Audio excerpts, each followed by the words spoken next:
Fear when I know I'm doing the right thing is something that doesn't bother me. It's something that doesn't bother me. I don't want it to go just thumping. You know what I have done in the past. I was abused.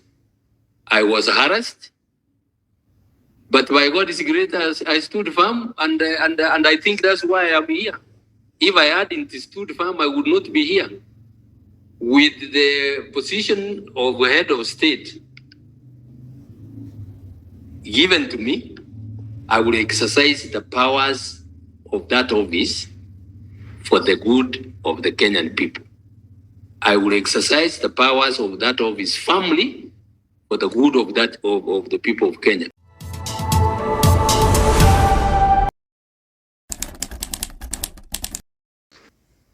Fellow Kenyans, I am a Christian and I make no apologies about that.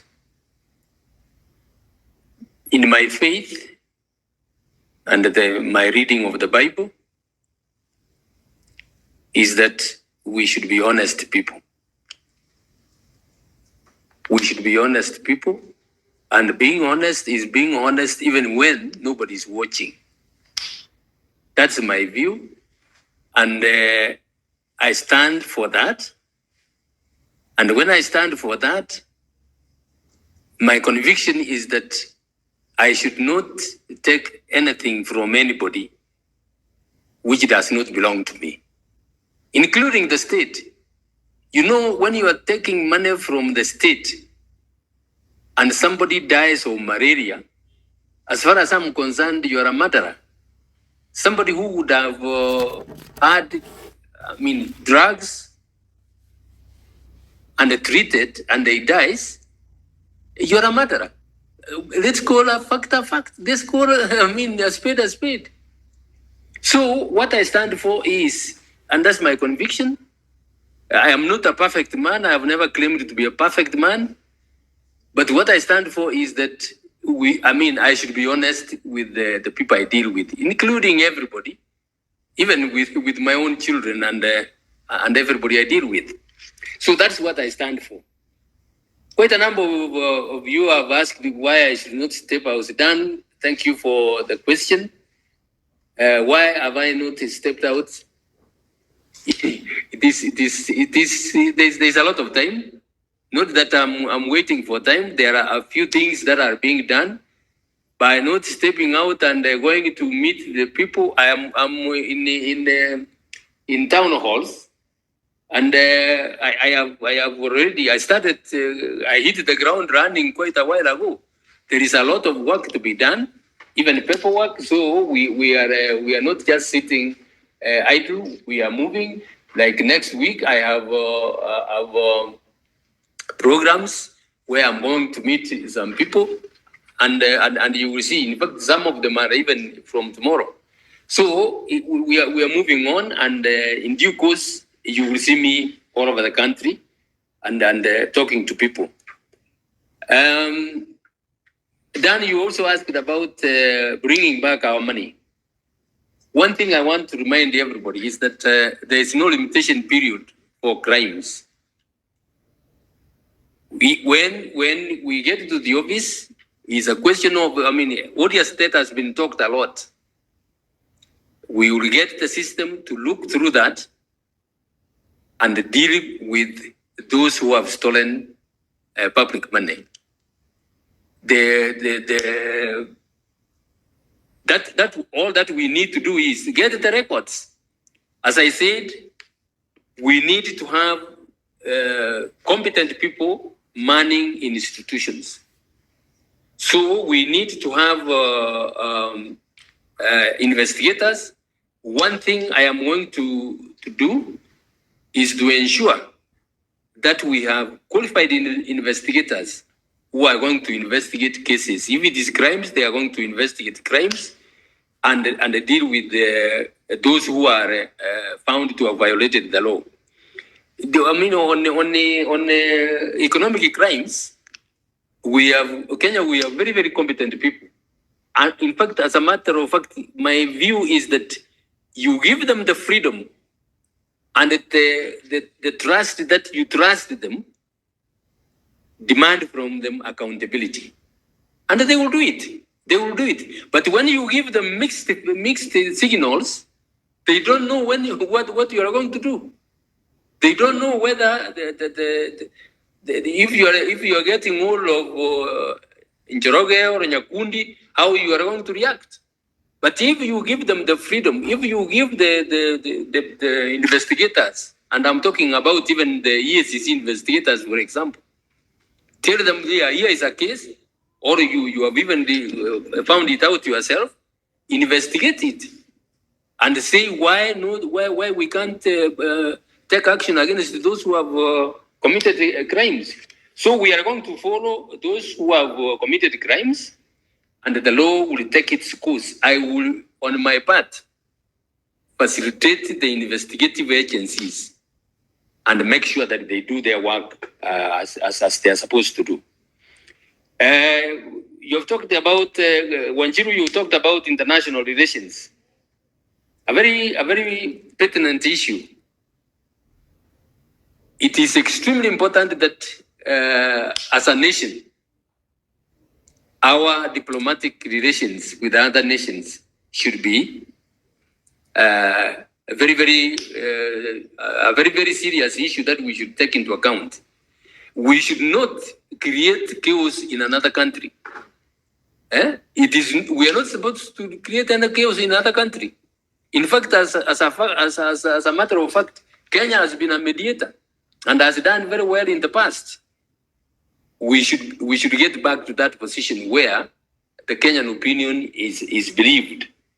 And as you know, when you are dealing with international relations, the first and the foremost factor that you have got to take into account is the interest of our nation, not individuals, the interest of the country.